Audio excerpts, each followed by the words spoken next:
런던의 번화한 거리 한복판 손흥민은 자신의 고급 레스토랑 스타 오브 런던에서 막 걸어 나오고 있었다. 비가 갓 그친 가을 저녁 그는 세련된 검은 정장을 매만지며 잠시 멈춰 섰다. 30대 초반의 나이에 그는 여전히 세계적인 축구 스타로 활약 중이었다. 프리미어리그에서 골을 터뜨리며 팬들의 사랑을 받는 그는 런던에 정착한 이후 이 레스토랑을 열어 또 다른 성공을 거두었다. 스타 오브 런던은 런던 상류층이 즐겨 찾는 곳으로 크리스털 샹들리에와 은은한 조명 아래 고급스러운 분위기가 가득했다. 하지만 오늘 밤 손흥민은 이상하게도 마음이 무거웠다. 경기장에서의 화려한 골 레스토랑의 성공, 전 세계적인 명성에도 불구하고 그의 가슴 속에는 설명할 수 없는 공허함이 자리 잡고 있었다. 그는 하늘을 올려다보며 깊은 한숨을 내쉬었다. 축구와 사업에서 이룬 모든 것이 왜인지 그의 마음을 완전히 채우지 못했다. 그때였다. 레스토랑 입구에서 몇 걸음 떨어진 벽에 기대어 앉아있는 작은 그림자가 그의 시야에 들어왔다. 7살쯤 되어 보이는 어린 소녀였다. 그녀는 낡은 양동이 옆에 앉아 있었고 그 안에는 시들어가는 꽃들이 담겨 있었다. 소녀의 손은 추위에 벌겋게 얼어 있었고 그녀가 입은 낡은 코트는 작은 몸에 비해 너무 커 보였다. 큼지막한 안경은 코 아래로 살짝 미끄러져 있었지만 그녀의 갈색 눈동자는 희망으로 반짝였다. 손흥민은 걸음을 멈추고 그녀를 바라보았다. 소녀는 시든 꽃 한 송이를 조심스럽게 바로잡으려 애쓰고 있었다. 그 단순한 행동에는 어딘가 단단한 결의가 담겨 있었다. 그녀의 모습은 마치 축구장에서 끝까지 포기하지 않는 그의 모습을 떠올리게 했다. 손흥민은 가슴이 저릿해지는 것을 느꼈다. 이 어린아이가 왜 이 추운 거리에서 혼자 있는 걸까? 그녀의 눈빛은 순수했지만 굶주림과 추위가 고스란히 느껴졌다. 저기요 아저씨. 소녀의 목소리는 작고 조심스러웠지만 희망이 담겨 있었다. 꽃 한 송이 사시겠어요? 2파운드예요. 손흥민은 그녀가 내민 꽃다발을 내려다보았다. 꽃들은 생기를 잃은 지 오래였다. 아마도 근처 꽃가게에서 버린 것을 주워 모은 것이리라. 하지만 소녀의 눈빛은 너무나 맑았고 그녀가 내민 꽃은 마치 세상에서 가장 소중한 선물처럼 보였다. 그는 무릎을 굽히고 소녀와 눈높이를 맞췄다. 그의 얼굴에 부드러운 미소가 떠올랐다. 이름이 뭐니, 꼬마 아가씨? 그는 따뜻한 목소리로 물었다. 소녀는 안경을 살짝 밀어 올리며 수줍게 대답했다. 릴리예요. 릴리 윌슨. 그녀의 목소리는 작았지만 떨림 속에 단단한 힘이 있었다. 손흥민은 그녀의 순수함에 끌렸다. 그녀는 마치 경기장에서 마주했던 수많은 도전처럼 이 추운 거리에서도 포기하지 않고 있었다. 그 순간 레스토랑 주방에서 나는 마늘과 허브갓 구운 빵의 향이 바람을 타고 흘러나왔다. 릴리의 작은 배에서 꼬르륵 소리가 났다. 그 소리는 조용한 저녁거리에서 유난히 크게 들렸다. 릴리의 뺨이 부끄러움으로 붉어졌고 그녀의 큰 갈색 눈에 눈물이 고이기 시작했다. 미안해요, 아저씨. 그녀는 속삭이듯 말했다. 배고파서 배에서 소리가 났어요. 여기 음식 냄새가 너무 좋아서. 그녀는 레스토랑의 따뜻한 불빛이 비치는 유리창을 바라보았다. 그 창문 너머에는 따뜻한 음식과 웃음소리로 가득한 세상이 있었다. 하지만 저 같은 애들은 여기 못 들어가요. 손흥민은 가슴이 철렁 내려앉는 기분이었다. 저 같은 애들, 그는 조심스럽게 되물었다. 릴리의 눈에서 눈물이 흘러내렸다. 가난한 애들이요, 아저씨. 어제 문 앞에서 멋진 옷 입은 아저씨가 다른 아이한테 말했어요. 여기엔 부자들만 들어갈 수 있다고. 그녀는 낡은 소매로 코를 훔쳤다. 저는 가난해서 여기 못 들어가요. 그 말은 손흥민에게 날카로운 칼처럼 꽂혔다. 이 어린 소녀가 추운 거리에서 시든 꽃을 팔며 생존을 위해 애쓰고 있는데 단지 가난하다는 이유로 따뜻한 음식과 안전한 공간을 누릴 자격이 없다고 믿고 있었다. 그는 경기장에서 수많은 압박을 이겨낸 사람이었다. 하지만 이 순간 이 작은 소녀의 말이 그의 가슴을 더 세게 쳤다. 그는 자리에서 일어나 단호한 결심이 담긴 목소리로 말했다. 릴리 윌슨, 나는 이 레스토랑의 주인이야. 그리고 지금 너를 초대할게. 언제든 여기 와서 밥을 먹어도 돼. 릴리의 눈이 믿을 수 없다는 듯 커졌다. 정말요, 아저씨. 제가 가난해도요. 가난해서가 아니라 네가 용감하고 착하고 소중한 아이이기 때문에. 손흥민은 손을 내밀었다. 자, 가자. 따뜻한 밥을 먹어야지. 릴리의 차가운 작은 손이 그의 큰 손에 잡히는 순간 손흥민은 이 단순한 친절이 자신의 삶에 어떤 변화를 가져올지 전혀 알지 못했다. 그는 릴리를 레스토랑에 반짝이는 유리문 안으로 안내했다. 직원들의 놀란 시선이 그들을 따라왔다. 레스토랑 안은 화려한 샹들리에, 하얀 테이블보, 반짝이는 은식기로 장식된 고급스러운 공간이었다. 릴리의 눈은 휘둥그레졌고 그녀는 마치 동화 속 세상에 들어온 듯 조심스럽게 주변을 둘러보았다. 손 선생님, 레스토랑 매니저 제임스 브라운이 당황한 표정으로 다가왔다. 제임스는 손흥민의 오랜 친구로 이곳을 관리하는 책임자였다. 그의 깔끔한 정장과 침착한 태도는 레스토랑의 품격을 그대로 보여주었다. 무슨 일이십니까? 그는 낮은 목소리로 물었다. 모든 게 완벽해, 제임스. 손흥민은 릴리를 자신의 개인 테이블로 안내했다. 이 테이블은 평소 VIP 손님이나 중요한 비즈니스 미팅을 위해 예약된 곳이었다. 이쪽은 릴리 윌슨, 오늘 우리 특별 손님이야. 릴리는 벨벳 의자 가장자리에 조심스럽게 앉았다. 그녀는 손으로 아무것도 건드리지 않으려 애쓰며 긴장한 표정을 지었다. 손흥민은 그녀의 불안을 눈치채고 따뜻하게 미소 지었다. 릴리, 어떤 음식을 좋아하니? 릴리는 고개를 숙이며 작게 대답했다. 모르겠어요, 아저씨. 엄마랑 저는 보통 빵이랑 콩만 먹어요. 가끔 운이 좋으면 치즈도 있어요. 손흥민은 가슴이 아렸다. 그는 축구장에서 수많은 관중의 환호를 받았지만 이 소녀의 말이 그 어떤 골보다도 그의 마음을 더 세게 울렸다. 그는 주방장 토마스에게 신호를 보냈다. 토마스는 런던 최고의 셰프 중 한 명으로 손흥민의 레스토랑을 미슐랭 스타로 만든 장본인이었다. 어린이용 최고 메뉴를 준비해줘. 치킨 너겟 으깬, 감자 채소, 그리고 디저트로 초콜릿 케이크. 특별하게 부탁해. 음식이 준비되는 동안 릴리는 조심스럽게 자신의 삶에 대해 이야기했다. 그녀는 엄마 에밀리와 함께 런던 외곽의 작은 아파트에서 살고 있었다. 에밀리는 밤에 사무실 청소를 하며 생계를 꾸렸고 낮에는 릴리와 함께 꽃을 팔아 식비를 벌었다. 릴리는 레스토랑에 처음 와본 거라고 했다. 학교에서 읽기 시간이 제일 좋아요. 그녀는 수줍게 말했다. 언젠가 제 책을 갖고 싶어요. 진짜 책이요. 손흥민은 그녀의 꿈에 미소 지었다. 그럼 꼭 좋은 책을 갖게 될 거야, 릴리. 음식이 도착했을 때 릴리는 아름답게 차려진 접시를 보고 입을 다물지 못했다. 황금빛 치킨 너겟 크림처럼 부드러운 으깬 감자, 색색의 채소가 담긴 접시는 마치 예술 작품 같았다. 이게 다 저 거예요. 그녀는 믿을 수 없다는 듯 물었다. 모두 너 거야. 손흥민은 미소 지으며 대답했다. 릴리는 천천히 밥을 먹으며 한 입 한 입을 음미했다. 그녀는 먹는 사이에 학교에서 배운 단어들을 이야기했고 손흥민은 그녀의 어휘력과 예의 바른 태도에 진심으로 감탄했다. 그녀는 가난 속에서도 밝고 순수한 마음을 잃지 않았다. 식사가 끝난 후 손흥민은 릴리를 문까지 바래다 주며 주머니에서 50파운드 지폐를 꺼내 건넸다.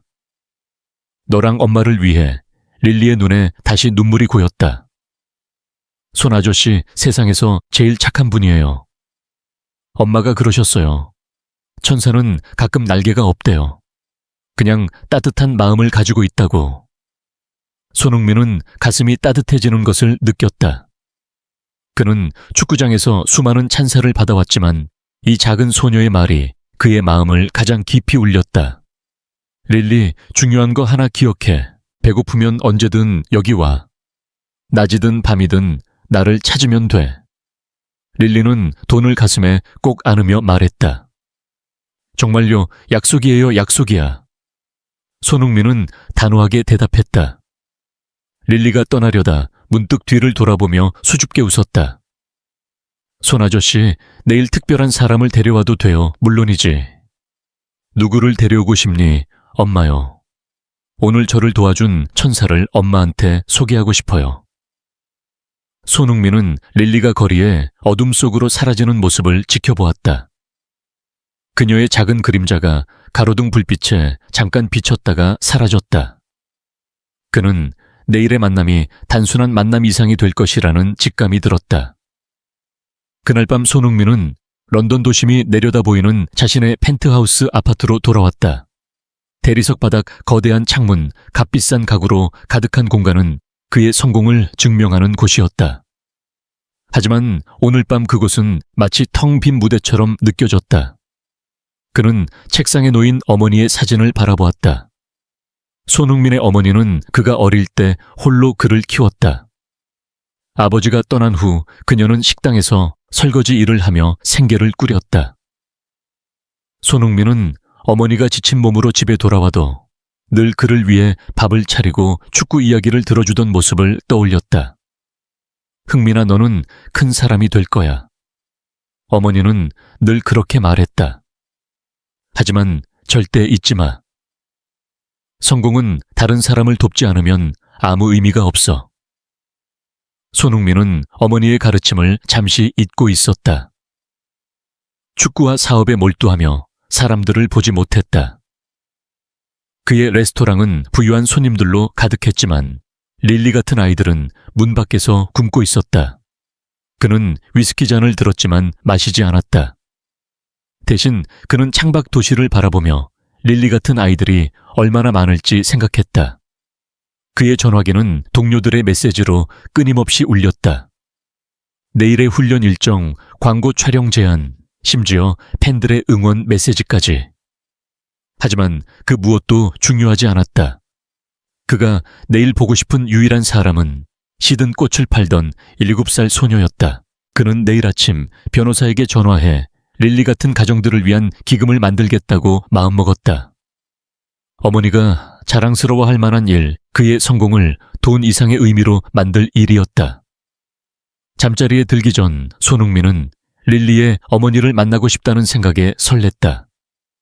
이 힘든 상황에서도 이렇게 밝은 아이를 키운 여성이 궁금했다. 그는 이 만남이 단순한 친절 이상의 무언가를 가져올 것이라는 예감을 느꼈다. 축구 스타 손흥민은 천사와 용감한 소녀를 생각하며 잠이 들었다. 그의 삶은 이제 막 새로운 장을 열기 시작했다. 다음 날 저녁 손흥민은 스타 오브 런던 레스토랑에 평소보다 일찍 도착했다. 그의 마음은 설렘과 긴장으로 가득했다. 어제 만난 릴리 윌슨, 그 작은 소녀가 그의 머릿속을 떠나지 않았다. 그녀의 순수한 눈빛, 추운 거리에서 시든 꽃을 팔던 모습, 그리고 가난하다는 이유로 레스토랑에 들어갈 수 없다고 믿었던 그 말들이 그의 가슴을 계속해서 찔렀다. 손흥민은 프리미어리그에서 수많은 골을 넣으며 전 세계 팬들의 환호를 받아왔지만 릴리의 작은 목소리가 그 어떤 관중의 함성보다 더 깊이 그의 마음을 울렸다. 그는 오늘 릴리가 약속대로 어머니를 데려올 것이라는 생각에 가슴이 뛰었다. 그는 레스토랑 매니저 제임스 브라운에게 미리 전화해 자신의 개인 테이블을 비워두라고 지시했다. 또한 주방장 토마스에게 어린이 메뉴를 특별히 준비하라고 부탁했다. 오늘은 특별한 손님이 올 거야, 제임스. 그는 전화로 말하며 미소를 지었다. 제임스는 약간 의아한 목소리로 대답했다. 알겠습니다, 손 선생님. 그런데 그 손님이 누구신지 곧 알게 될 거야. 손흥민은 짧게 대답하며 전화를 끊었다. 레스토랑은 이미 저녁 손님들로 북적이기 시작했다. 크리스털 잔이 부딪히는 소리, 부드러운 피아노 선율, 그리고 고급스러운 웃음소리가 공간을 채웠다. 손흥민은 자신의 테이블에 앉아 잠시 창밖을 바라보았다. 런던의 거리는 가로등 불빛으로 반짝였고 비가 그친 후의 공기는 상쾌했다. 그는 자신의 삶을 돌아보았다. 축구 선수로서의 성공 레스토랑 사업의 번창, 그리고 전 세계적인 명성. 하지만 어젯밤 릴리의 말, 저 같은 애들은 여기 못 들어가요. 는 그의 성공이 얼마나 공허할 수 있는지를 깨닫게 했다. 그는 어머니의 가르침을 떠올렸다. 흥미나 성공은 다른 사람을 돕지 않으면 아무 의미가 없어. 의미가 없어. 그는 그 말을 잊고 있었다. 이제라도 그 가르침을 되새기고 싶었다. 레스토랑 문이 열리는 소리에 그는 고개를 돌렸다. 릴리가 작은 손을 잡고 들어오고 있었다. 그녀의 옆에는 키가 작고 마른 여성이 서 있었다. 릴리의 어머니 에밀리 윌슨이었다. 에밀리는 낡은 코트와 오래된 신발을 신고 있었지만 그녀의 얼굴에는 단단한 결의와 따뜻함이 담겨 있었다. 그녀의 갈색 머리는 간단히 묶여 있었고 눈가에는 피로와 삶의 무게가 새겨져 있었다. 릴리는 손흥민을 보자마자 밝게 웃으며 달려왔다. 손아저씨, 엄마를 데려왔어요. 그녀의 목소리는 기쁨으로 가득했다. 손흥민은 자리에서 일어나 에밀리에게 손을 내밀었다. 만나서 반갑습니다, 윌슨 부인. 손흥민입니다. 에밀리는 약간 망설이며 그의 손을 잡았다. 릴리가 어제 정말 고마웠다고 했어요. 저도 감사드립니다. 그녀의 목소리는 조심스러웠지만 진심이 담겨 있었다. 손흥민은 그들을 자신의 테이블로 안내했다. 릴리는 어제처럼 벨벳 의자에 조심스럽게 앉았지만 오늘은 조금 더 편안해 보였다. 에밀리는 주변의 화려한 장식을 보며 살짝 긴장한 표정을 지었다. 이런 곳은 처음이에요. 그녀가 작게 말했다. 릴리와 저는 보통 이런 곳에 올 일이 없죠. 손흥민은 미소 지으며 그녀를 안심시켰다. 오늘부터는 언제든 오세요. 릴리가 여기 오고 싶어 했고 저도 두 분을 환영합니다. 그는 토마스에게 신호를 보냈고 곧이어 따뜻한 치킨 너겟 으깬 감자, 색색의 채소, 그리고 초콜릿 케이크가 테이블에 놓였다. 릴리의 눈이 반짝였다. 엄마, 이거 봐, 어제도 이거 먹었는데 진짜 맛있어. 에밀리는 딸의 기쁨을 보며 미소를 지었지만 그녀의 눈에는 감사와 더불어 약간의 불안이 스쳐갔다. 식사 중 손흥민은 에밀리와 릴리의 삶에 대해 조금씩 알게 되었다. 에밀리는 런던 외곽의 작은 아파트에서 릴리와 단둘이 살고 있었다. 그녀는 밤에는 사무실 청소 일을 하고 낮에는 릴리와 함께 꽃을 팔아 생계를 꾸렸다. 릴리가 학교에 다닐 수 있게 하려고요. 에밀리는 조용히 말했다. 하지만 책이랑 교복을 사는 것도 빠듯해요. 손흥민은 그녀의 말에 고개를 끄덕였다. 그는 릴리의 밝은 눈빛과 예의 바른 태도가 어디서 왔는지 알 것 같았다. 에밀리는 힘든 삶 속에서도 딸을 위해 모든 것을 바치고 있었다. 릴리 학교에서 뭐가 제일 재밌니? 손흥민이 물었다. 릴리는 포크를 내려놓고 진지하게 대답했다. 읽기요. 선생님이 책 읽어주는 시간 좋아해요. 나중에 저도 책 많이 갖고 싶어요. 손흥민은 그녀의 꿈에 미소를 지었다. 그럼 꼭 좋은 책을 많이 갖게 될 거야. 식사가 끝난 후 손흥민은 에밀리에게 조심스럽게 말했다. 윌슨 부인 릴리가 학교에서 더 좋은 기회를 가졌으면 좋겠어요. 제가 도울 수 있는 게 있다면 말씀해 주세요. 에밀리는 고개를 저으며 말했다. 이미 너무 많이 해주셨어요. 저희가 이렇게 좋은 음식을 먹는 것도 꿈만 같아요. 하지만 손흥민은 단호했다. 이건 시작일 뿐이에요. 릴리는 똑똑한 아이예요.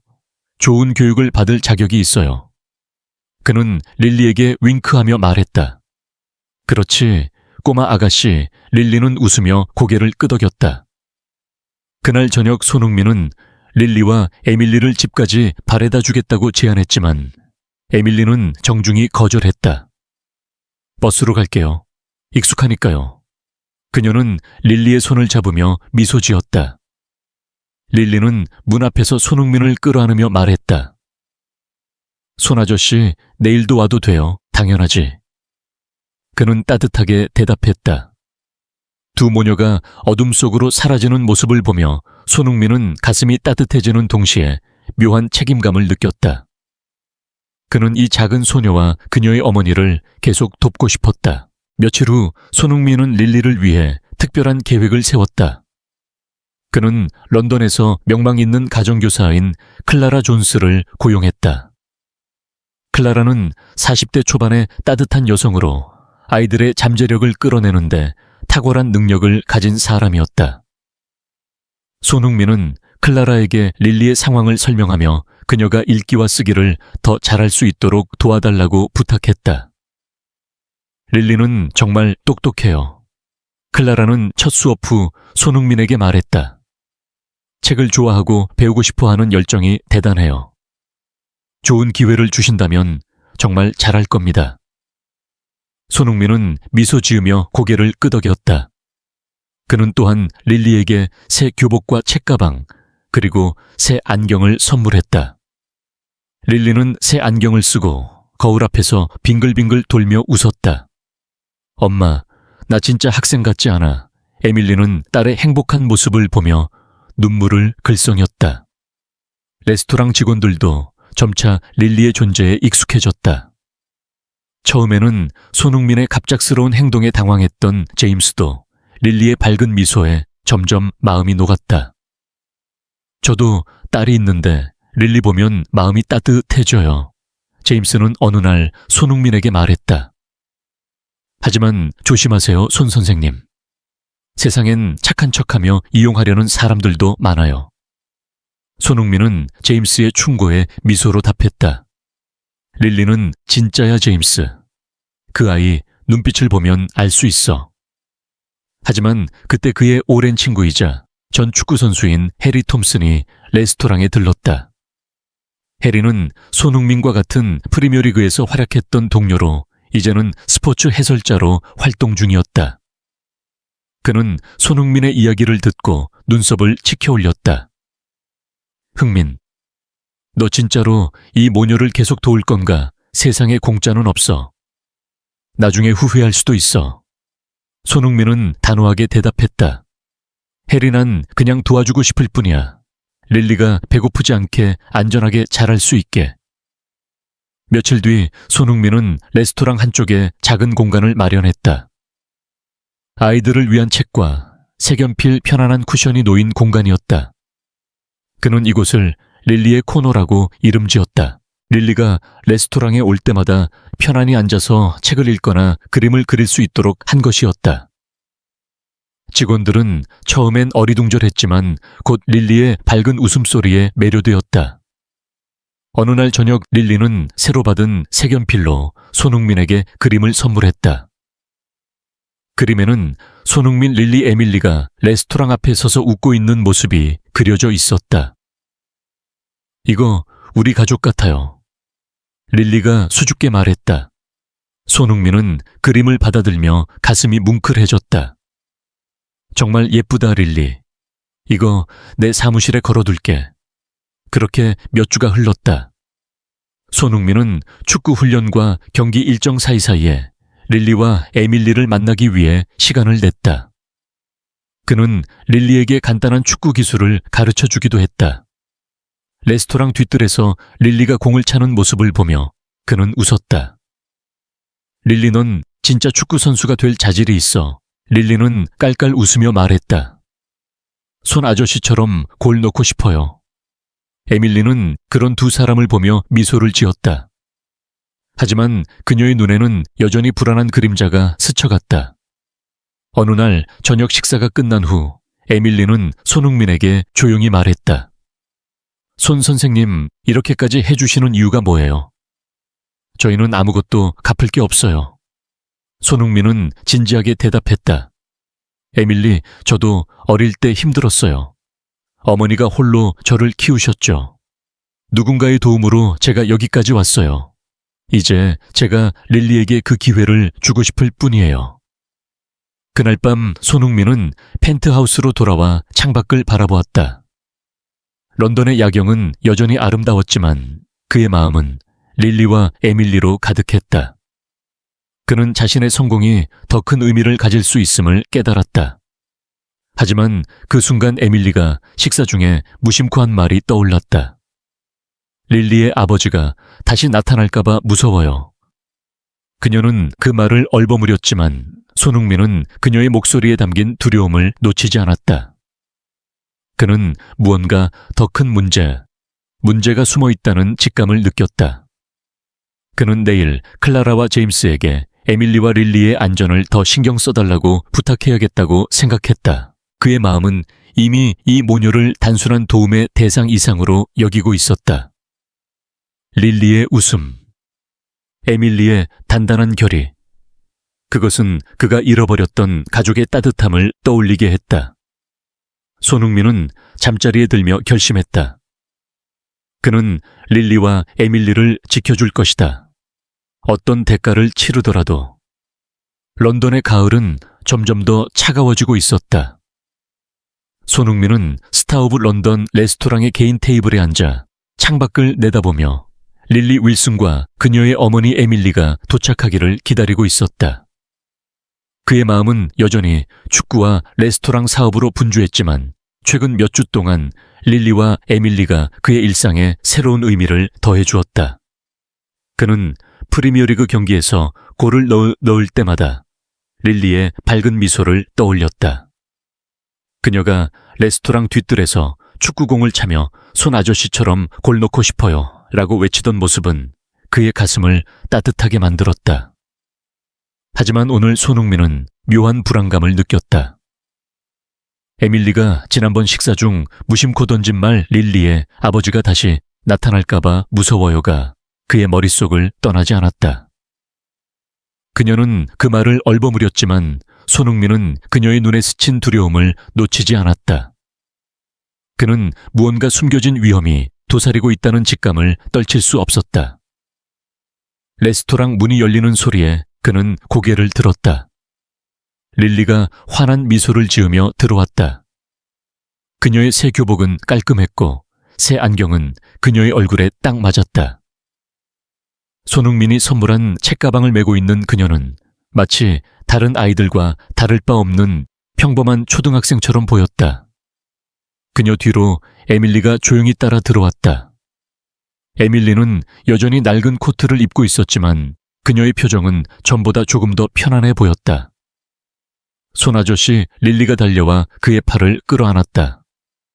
오늘 학교에서 선생님이 제 글쓰기 칭찬했어요. 손흥민은 미소 지으며 그녀의 머리를 쓰다듬었다.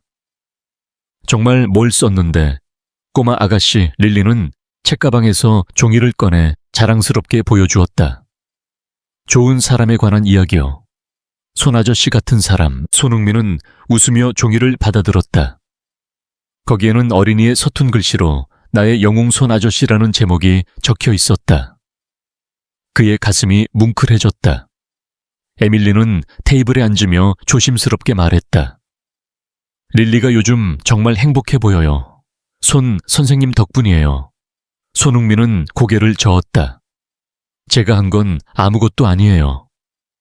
릴리가 이렇게 밝은 건 에밀리 씨가 훌륭하게 키우셨기 때문이죠. 에밀리는 미소 지었지만 그녀의 눈에는 여전히 불안의 그림자가 드리워져 있었다. 손흥민은 그 모습을 놓치지 않았다. 그는 조심스럽게 말을 꺼냈다. 에밀리 씨 지난번에 하신 말씀, 릴리의 아버지에 대해 이야기하고 싶으신 게 있으면 언제든 말해주세요. 제가 도울 수 있을지도 몰라요. 에밀리는 순간 몸을 굳히더니 고개를 저었다. 아니에요. 그냥 지나간 일이에요. 하지만 그녀의 손은 떨리고 있었고 그녀가 테이블 위에 포크를 만지작거리는 모습에서 긴장이 느껴졌다. 그때 레스토랑 매니저 제임스 브라운이 다가왔다. 그는 손흥민의 오랜 친구로 레스토랑의 운영을 책임지고 있었다. 손 선생님, 잠시 말씀드릴 게 있습니다. 제임스는 낮은 목소리로 말했다. 손흥민은 릴리에게 윙크하며 말했다. 릴리 잠깐 클라라 선생님이랑 책 읽을래. 저기 릴리의 코너에 새 책이 있어. 릴리는 기쁘게 고개를 끄덕이며 레스토랑 한쪽에 마련된 아늑한 공간으로 달려갔다. 클라라 존스 릴리의 가정교사는 이미 그곳에서 책을 펼치며 기다리고 있었다. 클라라는 따뜻한 미소와 인내심으로 릴리의 학습을 도와주는 사람이었다. 그녀는 릴리가 책을 읽는 동안 손흥민과 제임스에게 눈인사를 보냈다. 제임스는 손흥민을 한쪽으로 데려가며 말했다. 오늘 오후에 이상한 남자가 레스토랑 근처에서 어슬렁거리는 걸 봤어요. 릴리가 나올 때까지 기다리는 것 같았어요. 그냥 느낌이 좀 이상했어요. 손흥민의 표정이 굳어졌다. 어떻게 생겼죠? 제임스는 잠시 생각하더니 대답했다. 40대쯤 마른 체격의 후드티를 입고 있었어요. 얼굴은 잘 못 봤지만 계속 레스토랑 입구를 힐끔거리더라고요. 손흥민은 즉시 에밀리의 떨리는 손과 불안한 표정을 떠올렸다. 제임스 앞으로 릴리랑 에밀리 씨가 올 때는 직원들한테 문 근처를 더 신경 쓰라고 해주세요. 그리고 CCTV도 다시 점검해요. 제임스는 고개를 끄덕였다. 알겠습니다. 혹시 무슨 문제라도 있는 겁니까? 손흥민은 잠시 망설이다 대답했다. 아직은 모르겠어요. 그냥 조심하는 게 좋겠죠. 그날 저녁 식사가 끝난 후 손흥민은 릴리와 에밀리를 집까지 바래다 주겠다고 다시 제안했다. 이번에도 에밀리는 거절하려 했지만 손흥민은 단호하게 말했다. 에밀리 씨, 제가 운전할게요. 날씨도 춥고 릴리가 피곤해 보여요. 에밀리는 잠시 망설이다 결국 고개를 끄덕였다. 손흥민의 차 고급스러운 검은색 SUV에 올라타며 릴리는 신나게 말했다. 손 아저씨, 차 진짜 멋져요. 축구선수 차 같아요. 손흥민은 웃으며 말했다. 이 차로 너희를 안전하게 집에 데려다 줄게. 하지만 차 안에서 에밀리는 창밖만 바라보며 침묵했다. 그녀의 손은 여전히 떨리고 있었다. 그들의 아파트에 도착했을 때 손흥민은 에밀리에게 조용히 말했다. 에밀리 씨, 뭔가 걱정되는 게 있으면 꼭 말해주세요. 제가 도울 수 있어요. 에밀리는 릴리가 차에서 잠든 것을 확인한 후 낮은 목소리로 입을 떼었다. 릴리의 아버지 로버트. 그가 다시 나타났을지도 몰라요. 그녀의 목소리는 두려움으로 가득했다. 우린 몇 년 전에 그를 떠났어요. 그는 술에 취하면 폭력적이었어요. 릴리가 너무 어려서 기억은 안 하지만 저는 잊을 수가 없어요. 손흥민은 그녀의 말에 귀를 기울였다. 그가 지금 어디 있는지 아는 거예요. 에밀리는 고개를 저었다. 몰라요.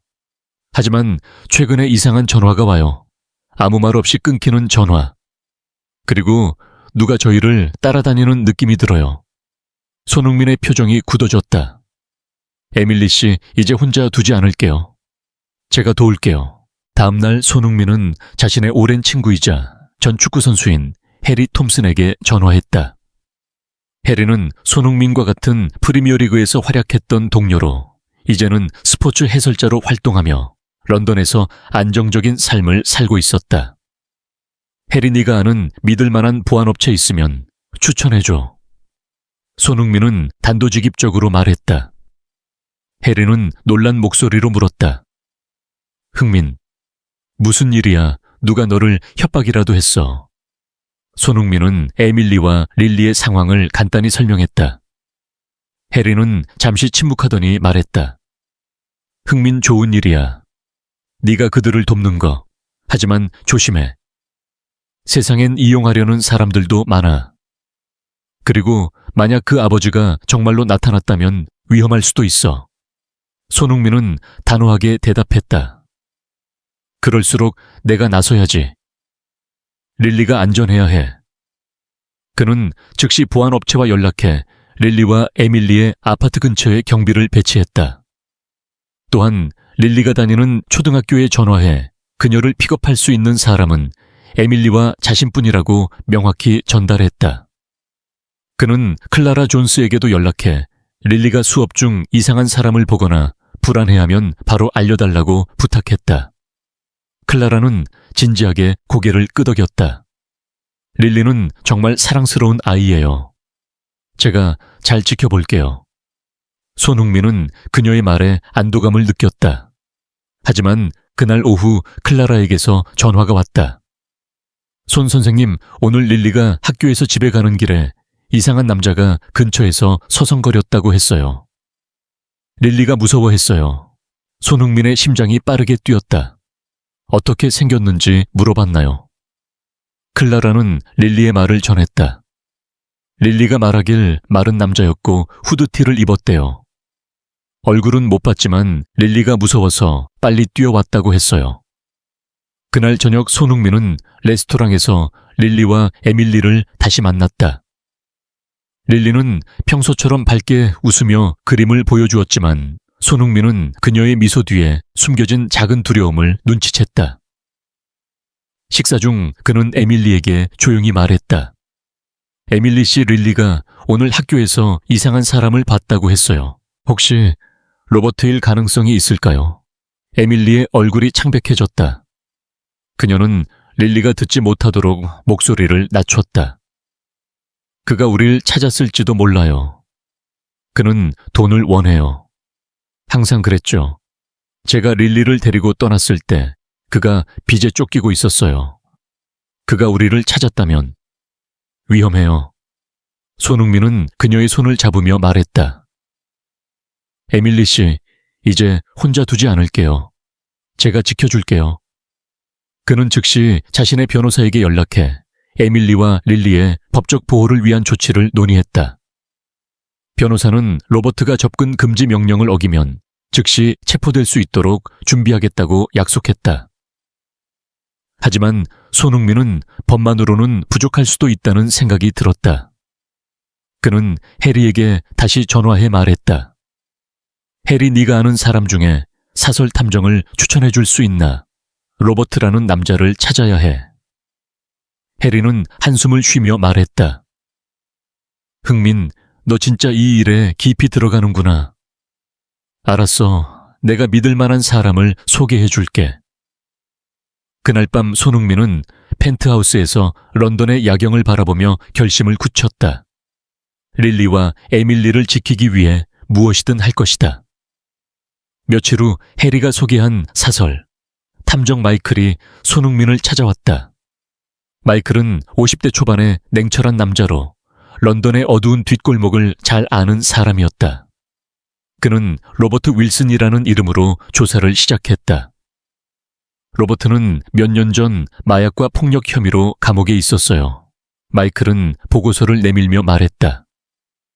출소한 후로 행방이 묘연했지만 최근 런던 외곽에서 목격됐다는 정보가 있어요. 빚이 많고 위험한 사람들과 어울리는 것 같아요. 손흥민은 보고서를 읽으며 가슴이 무거워졌다. 그가 릴리와 에밀리를 노리고 있다면 어떻게 해야 할까요? 마이클은 차분히 대답했다. 우선 그들의 안전을 최우선으로 해야 해요. 그리고 로버트가 접근하면 즉시 경찰에 신고할 수 있도록 증거를 모아야 합니다. 그날 저녁 손흥민은 레스토랑에서 릴리와 에밀리를 다시 만났다. 릴리는 클라라가 준 새 책을 읽으며 행복해 보였지만 에밀리는 점점 더 불안해 보였다. 식사 중 에밀리의 전화가 울렸다. 그녀는 전화기를 보고 얼굴이 하얗게 질렸다. 또 그 전화예요. 그녀가 속삭였다. 아무 말도 안 하고 끊어요. 손흥민은 즉시 전화기를 확인했다. 발신자 번호는 차단되어 있었다. 그는 에밀리에게 말했다. 내일부터 보안 요원을 더 붙일게요. 그리고 릴리가 학교 갈 때도 누가 지켜보게 할게요. 에밀리는 눈물을 글썽이며 말했다. 왜 이렇게까지 해주시는 건가요? 저희는 아무것도 해드릴 게 없는데. 손흥민은 진지하게 대답했다. 에밀리 씨, 저도 어릴 때 힘들었어요. 어머니가 저를 위해 모든 걸 희생했죠. 이제 제가 릴리에게 그런 기회를 주고 싶어요. 그게 제 방식이에요. 그날 밤 손흥민은 펜트하우스에서 잠을 이루지 못했다. 그는 릴리의 그림을 꺼내 바라보았다. 그림 속에서 릴리, 에밀리, 그리고 자신이 웃으며 손을 잡고 있었다. 그는 그들을 지켜야 한다는 책임감을 느꼈다. 하지만 동시에 로버트라는 그림자가 점점 더 가까워지고 있다는 불안이 그의 마음을 짓눌렀다. 그는 다음 날 마이클에게 전화해 로버트의 행적을 더 철저히 조사해달라고 부탁했다. 그리고 제임스와 클라라에게도 릴리와 에밀리의 안전을 더 신경 써달라고 당부했다. 손흥민은 축구장에서 수많은 도전을 이겨냈지만 이번에는 경기장 밖에서 더 큰 싸움이 기다리고 있었다. 그는 릴리의 밝은 미소를 지키기 위해 무엇이든 할 각오가 되어 있었다. 런던의 밤은 차갑고 축축했다. 손흥민은 스타 오브 런던 레스토랑의 사무실에 앉아 초조하게 전화기를 바라보고 있었다. 그의 마음은 릴리 윌슨과 그녀의 어머니 에밀리, 그리고 그들을 위협하는 로버트라는 그림자로 가득했다. 지난 몇 주 동안 손흥민은 릴리와 에밀리의 삶에 깊이 들어가 있었다. 그는 릴리의 밝은 미소와 에밀리의 조용한 강인함에 점점 더 마음을 빼앗겼다. 프리미어리그 경기에서 골을 넣을 때마다 그는 릴리가 레스토랑 뒤뜰에서 공을 차며 손 아저씨처럼 되고 싶어요 라고 외치던 모습을 떠올렸다. 하지만 이제 그 행복한 순간들은 어두운 위협 아래 흔들리고 있었다. 에밀리가 털어놓은 로버트의 이야기는 손흥민의 가슴을 무겁게 했다. 로버트는 에밀리와 릴리의 과거를 짓밟은 남자였다. 폭력적이고 술에 취해 릴리를 두려움에 떨게 했던 그는 이제 그들을 다시 찾아 돈을 요구하고 있었다. 손흥민은 릴리와 에밀리를 지키기 위해 이미 보안 요원을 배치하고 사설 탐정 마이클을 통해 로버트의 행적을 추적하고 있었다. 하지만 로버트는 마치 유령처럼 런던의 어둠 속에서 그들을 노리고 있었다. 그날 아침 손흥민은 훈련장에서 땀을 흘리며 공을 차고 있었지만 그의 머릿속은 온통 릴리와 에밀리였다. 그는 경기 후 즉시 레스토랑으로 돌아와 매니저 제임스 브라운과 가정교사 클라라 존스에게 전화했다. 오늘 릴리가 학교에서 나올 때 꼭 누가 마중 나가도록 해주세요. 그의 목소리는 단호했다. 제임스는 걱정스러운 목소리로 대답했다. 손 선생님, 어제도 이상한 남자가 레스토랑 근처에서 어슬렁거렸어요. CCTV에 잡혔는데 얼굴은 흐릿했어요. 손흥민은 심장이 쿵쾅거리는 것을 느꼈다. 제임스, 그 영상 나한테 보내줘요. 그리고 에밀리 씨한테 연락해서 오늘 레스토랑에 꼭 오라고 전해주세요. 클라라도 전화로 말했다. 릴리가 오늘 좀 불안해했어요. 학교 근처에서 누가 자꾸 쳐다봤다고 했어요. 손흥민은 더 이상 기다릴 수 없다고 느꼈다. 그는 사설 탐정 마이클에게 전화해 로버트의 최신 정보를 물었다. 마이클은 냉철한 목소리로 대답했다. 로버트가 런던 외곽의 허름한 아파트에서 지내고 있어요. 최근 며칠 동안 그가 릴리의 학교 근처에서 목격됐다는 보고가 있었어요. 그는 돈이 필요해요. 빚쟁이들이 그를 쫓고 있죠. 그날 저녁 손흥민은 레스토랑에서 에밀리와 릴리를 기다렸다. 릴리는 평소처럼 밝게 웃으며 들어왔지만 에밀리의 얼굴은 창백했다. 그녀는 손흥민을 보자마자 낮은 목소리로 말했다. 로버트가 어제 전화했어요. 돈을 달라고 했어요. 10만 파운드요. 그게 없으면 릴리를 데려가겠다고. 그녀의 목소리는 두려움으로 떨렸다. 손흥민은 즉시 그녀의 손을 잡았다. 에밀리 씨, 그가 릴리 근처엔 얼씬도 못하게 할게요. 제가 약속할게요. 하지만 그 순간 에밀리의 전화가 울렸다. 그녀는 화면을 보고 얼굴이 하얗게 질렸다. 그의 번호예요. 그녀가 속삭였다. 손흥민은 단호하게 말했다. 받아요. 스피커폰으로. 에밀리는 떨리는 손으로 전화를 받았다. 로버트의 거친 목소리가 흘러나왔다. 돈 준비됐나? 에밀리 내일까지 10만 파운드 가져와. 안 그럼 릴리가 어떻게 될지 몰라. 손흥민은 분노로 주먹을 꽉 쥐었다. 그는 전화기를 낚아채 말했다. 로버트, 손흥민이다. 릴리나 에밀리 근처에 가지마. 경찰이 너를 찾고 있어. 로버트는 비웃으며 대답했다. 축구 스타가 영웅조와 내일 밤 8시 템스강 근처 창고지구. 돈 가져와. 아니면 릴리를 영영 못 볼 거야. 전화가 끊겼다.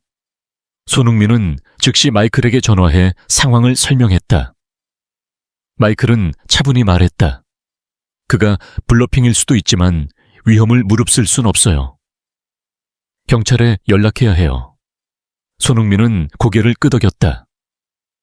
그는 자신의 오랜 친구 해리 톰슨에게도 전화했다. 해리, 네가 아는 경찰 중 믿을 만한 사람 있으면 연결해줘. 해리는 놀란 목소리로 물었다. 흥민, 도대체 무슨 일이야? 너 깊이 들어가고 있잖아. 손흥민은 단호하게 대답했다. 릴리가 위험해, 해리. 내가 나서야 해.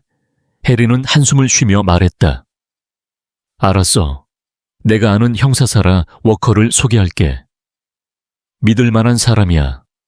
몇 시간 후 사라 워커 형사가 레스토랑에 도착했다. 그녀는 40대 초반의 침착한 여성으로 단단한 눈빛을 가지고 있었다. 로버트 윌슨은 전과가 있는 인물이에요. 그녀는 손흥민과 에밀리에게 설명했다. 마약 폭력 협박 혐의로 몇 번 감옥을 들락거렸죠. 그가 돈을 요구했다면 릴리를 이용하려는 걸 거예요. 하지만 걱정 마세요. 우리가 지켜줄게요. 그러나 다음 날 최악의 소식이 전해졌다. 릴리가 학교에서 사라졌다. 에밀리는 레스토랑에서 손흥민과 함께 점심을 먹고 있었는데 클라라로부터 전화가 왔다. 손 선생님, 릴리가 방과 후 수업에서 나오지 않았어요. 선생님이 말하길 어떤 남자가 릴리를 데려갔다고 했어요. 릴리의 아버지라고 주장했대요. 에밀리는 전화기를 떨어뜨리며 비명을 질렀다. 릴리, 내 아기가. 손흥민은 즉시 사라 워커에게 전화했다. 로버트가 릴리를 납치했어요. 지금 학교에서 사라졌대요. 사라는 침착하게 대답했다. 지금 학교로 갈게요. CCTV를 확인하고 주변을 수색할게요. 릴리가 어디 있는지 찾을 때까지 진정하세요. 하지만 에밀리는 이미 눈물을 흘리며 무너지고 있었다. 내 잘못이에요. 내가 더 조심했어야 했어요. 손흥민은 그녀를 안으며 말했다. 에밀리 씨, 이건 당신 잘못이 아니에요. 우리가 릴리를 찾을게요. 몇 시간 후 사라는 학교 CCTV 영상을 확보했다. 영상에는 마른 체격의 남자가 릴리의 손을 잡고 학교를 나서는 모습이 찍혀 있었다. 릴리는 겁에 질린 표정이었지만 저항하지 못했다. 손흥민은 영상을 보며 분노로 주먹을 떨었다. 로버트야. 그는 이를 악물며 말했다. 사라는 즉시 경찰팀을 조직해 런던 외곽의 창고지구로 향했다. 마이클이 제공한 정보에 따르면 로버트가 자주 드나들던 장소였다. 손흥민은 경찰과 동행하겠다고 고집했다. 흥민 위험해. 해리가 만류했지만 손흥민은 단호했다. 릴리가 저를 믿고 있어요. 제가 갈게요. 사라는 잠시 고민하더니 고개를 끄덕였다. 좋아요. 하지만 우리 지시에 따라야 해요. 창고 지구에 도착했을 때 경찰은 조용히 건물을 포위했다. 손흥민은 사라와 함께 창고 안으로 들어갔다. 어두운 창고 안에는 낡은 상자와 녹슨 기계들이 쌓여 있었다. 그곳 한 구석에서 릴리의 작은 목소리가 들렸다. 제발, 엄마한테 보내주세요. 손흥민의 심장이 쿵쾅거렸다. 그는 조심스럽게 소리가 나는 쪽으로 다가갔다. 로버트가 릴리를 의자에 묶어놓고 있었다. 그의 손에는 칼이 들려 있었고 그의 눈은 광기로 번들거렸다. 너희 엄마가 돈을 안 주면 어쩔 수 없지, 릴리. 로버트가 으르렁거렸다. 릴리는 겁에 질린 채로 울고 있었다. 손 아저씨가 올 거예요. 저를 구해줄 거예요. 손흥민은 더 이상 참을 수 없었다. 그는 경찰의 제지를 뿌리치고 앞으로 달려갔다. 로버트, 릴리를 놔줘. 그의 목소리는 단호했다. 로버트는 그를 보고 비웃었다. 축구 스타가 여기까지 왔나, 돈 가져왔나, 50만 파운드 현금으로. 손흥민은 침착하게 대답했다. 돈은 없어. 하지만 릴리를 놔주면 경찰이 너를 그냥 보내줄지도 몰라. 로버트는 칼을 휘두르며 소리쳤다. 날 속이려고 너희가 경찰 부른 거 알아. 그 순간 릴리가 용기를 내어내 로버트의 다리를 걷어찼다. 로버트가 비틀거리는 사이 손흥민은 재빨리 릴리를 끌어당겨 품에 안았다. 괜찮아, 릴리. 이제 안전해. 하지만 로버트는 쉽게 포기하지 않았다. 그는 칼을 휘두르며 손흥민에게 달려들었다. 손흥민은 릴리를 보호하며 로버트와 몸싸움을 벌였다. 그의 축구선수로서의 민첩함이 빛을 발했다. 그는 로버트의 손에서 칼을 빼앗았고 그 순간 경찰이 문을 부수고 들어왔다. 손 내려 무기를 버려 사라의 목소리가 울려 퍼졌다. 로버트는 결국 무릎을 꿇었고 경찰은 그를 체포했다. 릴리는 손흥민의 품에서 떨며 울었다. 손 아저씨, 고마워요. 손흥민은 그녀를 꼭 안으며 말했다. 괜찮아, 릴리. 이제 집에 갈 거야. 레스토랑으로 돌아온 손흥민과 릴리는 에밀리를 만났다. 에밀리는 릴리를 보자마자 달려와 딸을 끌어안았다. 릴리, 내 아기. 그녀는 눈물을 흘리며 말했다. 손흥민은 그 모습을 보며 가슴이 따뜻해졌다. 하지만 동시에 그는 로버트 같은 위협이 완전히 사라지지 않았다는 것을 알았다. 사라는 손흥민에게 말했다. 로버트는 납치와 협박 혐의로 기소될 거예요. 하지만 앞으로도 조심해야 해요. 손흥민은 고개를 끄덕였다. 그는 릴리와 에밀리를 지키기 위해 더 많은 일을 해야 한다는 것을 알았다. 그날 밤 손흥민은 펜트하우스에서 릴리의 그림을 다시 꺼내보았다. 그림 속에서 그들은 웃으며 손을 잡고 있었다. 그는 릴리의 용기와 에밀리의 강인함에 감탄했다. 그리고 자신의 삶이 단순한 축구와 성공 이상의 의미를 가지기 시작했음을 깨달았다. 그는 내일 변호사와 만나 로버트가 다시는 릴리와 에밀리에게 접근하지 못하도록 법적 조치를 취할 계획이었다.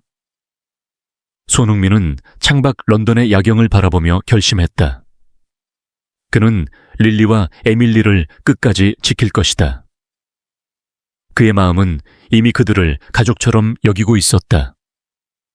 런던의 봄은 따뜻한 햇살과 벚꽃으로 가득했다. 손흥민은 스타 오브 런던 레스토랑의 정원에서 서서 미소를 지었다. 몇 달 전 이곳은 릴리 윌슨과 그녀의 어머니 에밀리를 처음 만난 곳이었다. 그때는 단지 추운 거리에서 시드는 꽃을 팔던 작은 소녀와 그녀의 지친 어머니였지만 이제 그들은 손흥민의 삶에서 없어서는 안 될 존재가 되었다.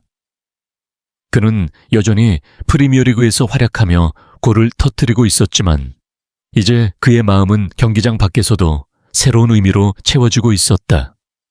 릴리의 밝은 웃음과 에밀리의 조용한 강인함은 그의 성공이 단순한 돈과 명성이 아니라 사람을 돕는 데서 오는 진정한 기쁨임을 깨닫게 했다. 로버트 윌슨이라는 어두운 그림자는 이제 사라졌다. 그는 납치와 협박 혐의로 15년형을 선고받았고 법원은 그를 사회의 위험한 인물로 판단했다. 릴리와 에밀리는 더 이상 두려움 속에 살지 않아도 되었다. 손흥민은 그들을 지키기 위해 모든 것을 바쳤고 그 과정에서 그는 자신이 진정 원하는 삶의 가치를 찾았다. 레스토랑은 이제 단순한 고급 식당 이상의 의미를 가지게 되었다. 손흥민은 릴리의 코너를 확장해 더 많은 아이들이 책을 읽고 그림을 그리고 안전한 공간에서 시간을 보낼 수 있도록 했다.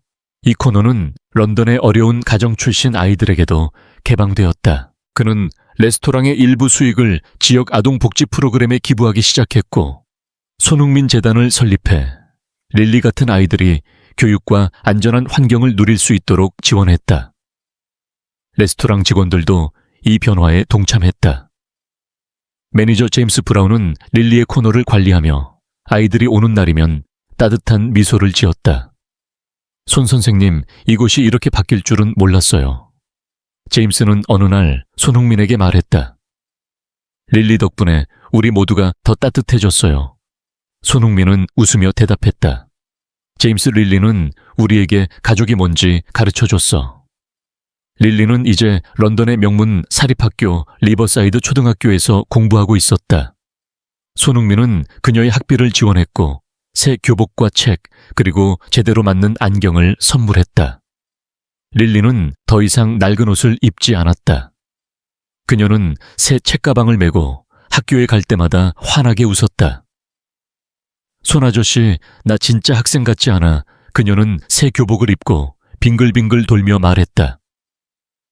에밀리는 딸의 행복한 모습을 보며 눈물을 글썽겼다. 릴리, 넌 항상 진짜 학생이었어. 에밀리는 속삭였다. 손흥민은 그 모습을 보며 가슴이 따뜻해졌다. 그는 릴리가 단순히 배고프지 않게 하는 것 이상을 원했다. 그녀가 꿈을 키우고 자신의 잠재력을 펼칠 수 있는 기회를 주고 싶었다. 에밀리도 변하고 있었다. 손흥민은 그녀에게 자신의 레스토랑 체인 본사에서 행정 코디네이터로 일할 기회를 제안했다. 에밀리 씨, 당신은 조직력과 사람을 다루는 능력이 뛰어나요. 그는 진심으로 말했다. 이건 자선이 아니에요. 우리 팀에 당신 같은 사람이 필요해요. 에밀리는 처음에는 망설였다. 저는 사무실에서 일한 적이 없어요. 청소나 식당 일을 했죠. 하지만 손흥민은 단호했다. 필요한 훈련은 제가 지원할게요. 당신은 할 수 있어요. 몇 주 후 에밀리는 새 직장에서 놀라운 적응력을 보여주었다. 그녀는 동료들로부터 존경을 받았고 점차 자신감을 되찾았다. 그녀는 더 이상 두려움에 떨며 살지 않았다. 손흥민은 그녀가 회의에서 자신 있게 의견을 내는 모습을 보며 미소 지었다. 에밀리 씨, 당신 정말 잘하고 있어요. 주말이면 손흥민은 릴리와 에밀리를 위해 시간을 냈다. 그는 훈련과 경기 일정으로 바빴지만 그들과 보내는 시간은 그에게 새로운 에너지를 주었다. 어느 토요일 그는 릴리를 런던 동물원으로 데려갔다. 릴리는 기린에게 먹이를 주며 깔깔 웃었다.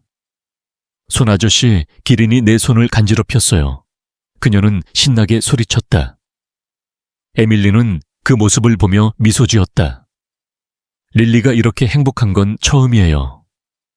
그녀는 손흥민에게 조용히 말했다. 당신이 우리 삶을 바꿨어요. 손흥민은 고개를 저었다. 아니에요, 에밀리 씨. 당신과 릴리가 내 삶을 바꿨어요.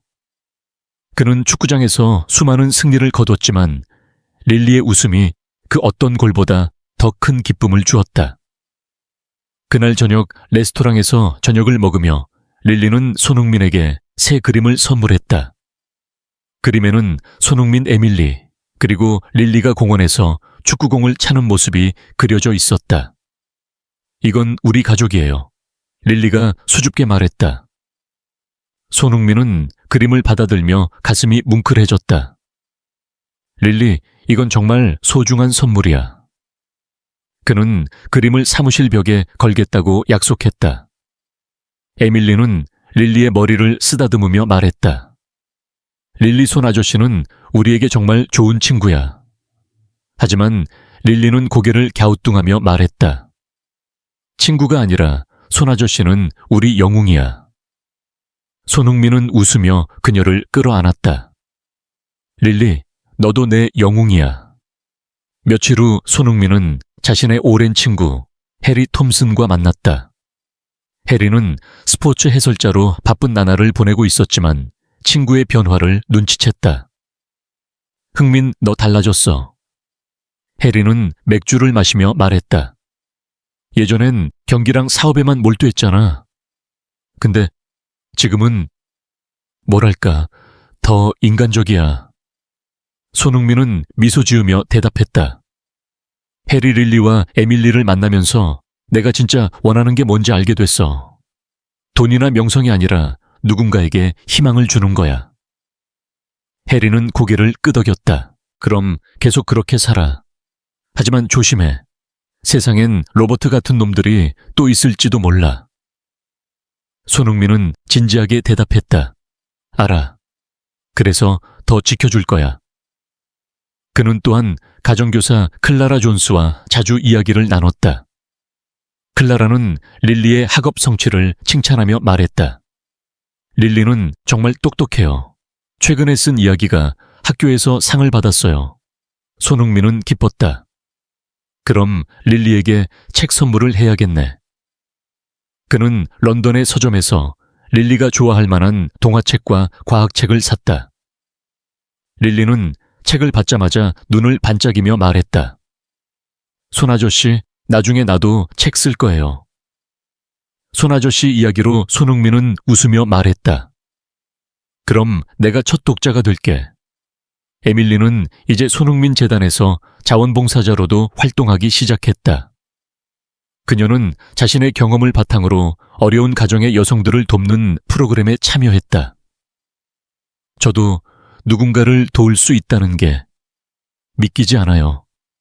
그녀는 어느 날 손흥민에게 말했다. 당신이 우리에게 기회를 줬기 때문에 저도 다른 사람들에게 희망을 주고 싶어요. 손흥민은 그녀의 말에 깊이 감동했다. 그는 어머니의 가르침을 떠올렸다. 성공은 다른 사람을 돕지 않으면 아무 의미가 없어. 그는 그 가르침을 이제야 진정으로 이해했다. 어느 저녁 손흥민은 릴리와 에밀리를 레스토랑으로 초대해 특별한 식사를 준비했다. 테이블에는 릴리가 좋아하는 치킨 너겟과 초콜릿 케이크가 놓여 있었다. 릴리는 식사 중에 갑자기 진지한 표정으로 말했다. 손 아저씨, 우리를 왜 이렇게 도와주는 거예요? 손흥민은 잠시 생각하다 대답했다. 릴리, 내가 어릴 때 우리 엄마도 힘들게 사셨어. 누군가 우리를 도와줬고, 그래서 내가 여기까지 올 수 있었어. 이제 내가 너를 도울 차례야. 릴리는 고개를 끄덕이며 말했다. 그럼 나도 커서 누군가를 도울 거예요. 손 아저씨처럼 에밀리는 그 모습을 보며 눈물을 글썽였다. 릴리 손 선생님은 우리에게 천사 같은 분이야. 식사가 끝난 후 릴리는 레스토랑의 정원에서 손흥민과 축구공을 찼다. 그녀는 공을 세게 차며 웃었다. 손 아저씨, 나 프리미어리그 선수 될까? 손흥민은 깔깔 웃으며 말했다. 릴리, 넌 뭐든 될 수 있어. 하지만 골로 넣을 땐 나처럼 세게 차야 해. 에밀리는 그 모습을 보며 미소 지었다. 그녀는 더 이상 두려움에 떨지 않았다. 그녀의 눈에는 희망이 가득했다. 손흥민은 그 모습을 보며 자신의 삶이 완전히 바뀌었음을 느꼈다. 그는 축구장에서 수많은 골을 넣었지만 릴리와 에밀리의 삶에 희망을 준 것이야말로 그의 가장 큰 승리였다. 그날 밤 손흥민은 펜트하우스에서 릴리의 그림을 다시 꺼내보았다. 그림 속에서 그들은 웃으며 손을 잡고 있었다. 그는 자신의 어머니가 이 모습을 보면 얼마나 기뻐할지 생각했다. 그는 전화기를 들어 재단 담당자에게 말했다. 릴리의 코너를 더 확장할 계획을 세워주세요. 더 많은 아이들이 올 수 있게. 그는 또한 에밀리에게 대학 진학을 권유했다. 에밀리 씨, 당신은 원래 교육을 계속하고 싶어 했잖아요. 제가 지원할게요. 에밀리는 눈물을 흘리며 고개를 끄덕였다. 고마워요, 손 선생님. 당신은 우리에게 새 삶을 줬어요. 봄이 깊어지며 손흥민의 레스토랑은 런던에서 가장 따뜻한 장소로 알려지기 시작했다. 사람들은 스타 오브 런던이 단순히 맛있는 음식을 제공하는 곳이 아니라 희망과 사랑이 있는 곳이라고 이야기했다. 릴리는 이제 매주 레스토랑에서 다른 아이들과 책을 읽으며 자신의 꿈을 키워갔다. 그녀는 손흥민에게 편지를 썼다. 손 아저씨, 나중에 커서 손 아저씨 같은 사람이 될게요. 고마워요. 손흥민은 그 편지를 읽으며 눈물을 흘렸다. 그는 축구장에서의 승리보다 더 큰 승리를 이미 거둔 기분이었다. 그의 삶은 이제 단순한 축구 선수의 삶이 아니었다. 그는 릴리와 에밀리, 그리고 그들을 통해 만난 수많은 사람들에게 희망을 전하는 사람이었다. 그는 어머니의 가르침을 되새겼다. 가족은 혈연이 아니라 사랑으로 선택하는 거야. 손흥민은 릴리와 에밀리를 자신의 가족으로 선택했다. 그리고 그 선택은 그의 삶을 영원히 바꿨다. 런던의 밤하늘 아래 그는 창밖을 바라보며 미소 지었다. 그의 마음은 이제 공허하지 않았다. 그곳은 릴리의 웃음과 에밀리의 희망, 그리고 그들이 함께 만든 새로운 가족으로 가득했다.